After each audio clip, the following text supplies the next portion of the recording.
Tras la revelación hace escasos días del paso por Talavera, hoy le tocaba el turno a la capital castellano-manchega. El proyecto definitivo del paso de la futura línea de alta velocidad entre Madrid, Extremadura y Portugal por Toledo se ha dado a conocer tras la esperada y muy polémica reunión entre el ministro de Transportes y el alcalde de la ciudad de las Tres Culturas, que finalmente apostará por una opción que ya parece adelantar tendrá la oposición firme del gobierno regional.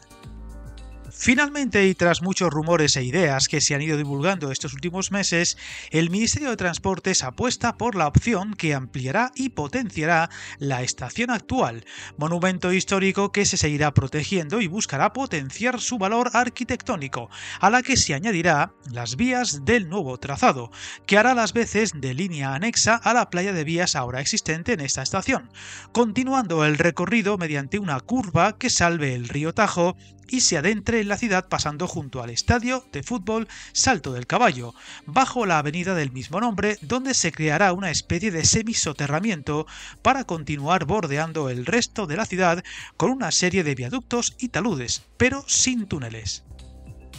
El proyecto, por tanto, desecha la idea de la segunda estación y mantendrá el epicentro de la polémica que ha ido a más en los últimos días, un nuevo viaducto que cruza el río, próximo al ya existente llamado Puente de Azarquiel, un viaducto que desechan contundentemente desde el gobierno regional, que estos días y ante la ausencia de la invitación del consejero de Fomento a dicha reunión, a pesar de que sí estuvo presente en la reunión de Talavera, parece haber levantado más si cabe la voz contra esa idea, al asegurar que supondrá un gran impacto visual sobre la ciudad, a pesar de que ya hay más viaductos que cruzan el río en esa zona, llegándose a calificar como montaña rusa, una ausencia aún siendo del mismo partido político que el gobierno central, que parece querer evitar más palos en la rueda a un proyecto que arrastra un retraso más que notable por falta de decisión. Viajar en tren nunca fue tan fácil. En trenes.com encuentra y reserva tus billetes de Renfe, Wigo, Irio y muchos otros países europeos. Vive experiencias únicas a bordo y recuerda, si vas sobre raíles, está en trenes.com. La información que se ha dado, más allá de los renders, todavía es muy básica y de momento no parece apostarse, por ejemplo, por conectar al fin el trazado de la Toledo-Madrid a la Madrid-Sevilla, que reclaman muchos estamentos de la ciudad y provincia. Tampoco se han dado plazos, aunque se mantiene esa idea de tenerlo acabado el 2030, plazo que, todo hay que decirlo, sería más factible que nunca tras conocerse que no habrá soterramiento en Talavera y en Toledo el paso y bordeo por la ciudad será más rápido y barato que construir una segunda estación e incluso algún tipo de túnel bajo la ciudad.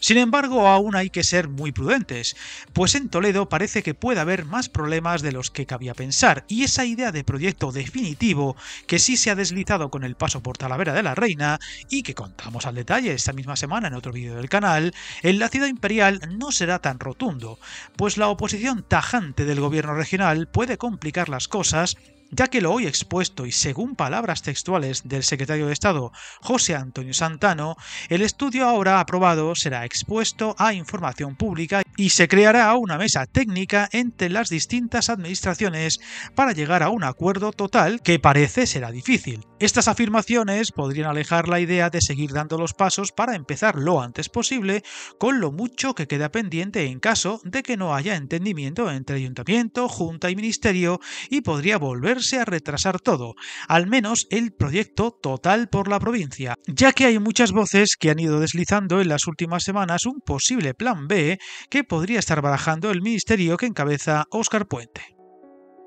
Este apaño sería algo así como un punto y seguido que aún, en caso de retrasarse de nuevo el tramo por Toledo capital, pudiera aprovechar el de Talavera y su conexión con Oropesa y Navalmoral, donde a pesar de haber voces que se oponen al no soterramiento, parece que irá adelante sí o sí y con rapidez, e ir de la mano de la mejora de la línea convencional entre la Ciudad de la Cerámica y Madrid, que será electrificada en 2026 o 27. De encallarse el paso por Toledo, ese apaño consistiría en aprovechar el nuevo trazado entre Talavera y Navalmoral para el 2030 y a partir de ahí seguir usando la línea convencional, pero ya electrificada, para recortar minutos al viaje entre Portugal y Extremadura con Madrid, hasta que se pueda ejecutar el tramo entre Talavera y Toledo. Idea que está por ver si solo es una hipótesis o se confirma en caso de complicarse lo hoy presentado para Toledo, ya que la falta de contundencia que sí se vio al presentar el paso por Talavera hace pensar que el Ministerio no querría sacarlo adelante con la oposición frontal del gobierno de García Page y buscaría un mínimo entendimiento. Sea como sea, tenemos los avances que tanto se han hecho de esperar y habrá que ver cómo siguen los siguientes pasos. Sean cuales sean, aquí los contaremos. Suscríbete al canal y recuerda, hasta el camino más largo se inicia con un primer paso.